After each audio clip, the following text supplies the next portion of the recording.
सक्नुहुन्छ एउटा ठेक्कीको आकृति देख्न सकिन्छ। यो चाहिँ स्तम्भको रूपमा रहेको छ। यो चाहिँ सङ्खुवासभा जिल्लाको मुडे सन्सरै बजार नजिकै पर्छ। यता छ सङ्खुवासभाको यो चाहिँ एकदम मनोरम दृश्य देखिन्छ। यहाँबाट गाउँ बारी बस्तीहरू देख्न सकिन्छ।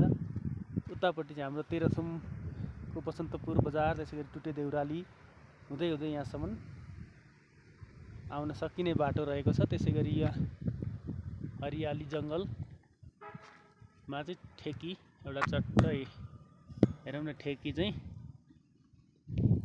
दुध तताएर जमाएर मही पार्ने ठुलो ठेकी यहाँ देख्न सकिन्छ। ठेकी पार्क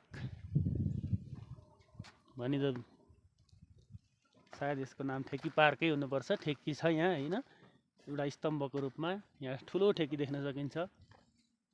यो दृश्य एकदम रमणीय छ। त्यस पछाडि ठेकी सँगसँगै रहेको मदानी पनि देखिन्छ र उतापट्टि अर्को दही जमाउने ठेकी हुनुपर्छ। यो अलि सानो छ, थोरै यताको भन्दा थोरै सानो ठेकी, साथमा मदानी पनि छ। हेर्नुहोस्, त्यसैगरी यहाँ अन्य दृश्यहरू पनि देख्न सकिन्छ। यहाँ घुम्ने पर्यटकहरू आउने, घुम्ने, यसो यहाँ बस्ने निर्माण गरिएको छ। र माथि एउटा अर्को दृश्य हामी तपाईँलाई देखाउँदैछौँ।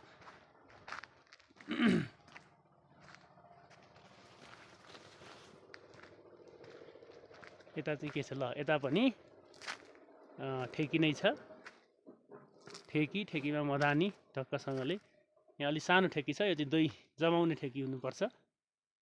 ल, यो ठेकी पार्कको चाहिँ हेर्नुहोस्, अवलोकन गर्नुहोस्।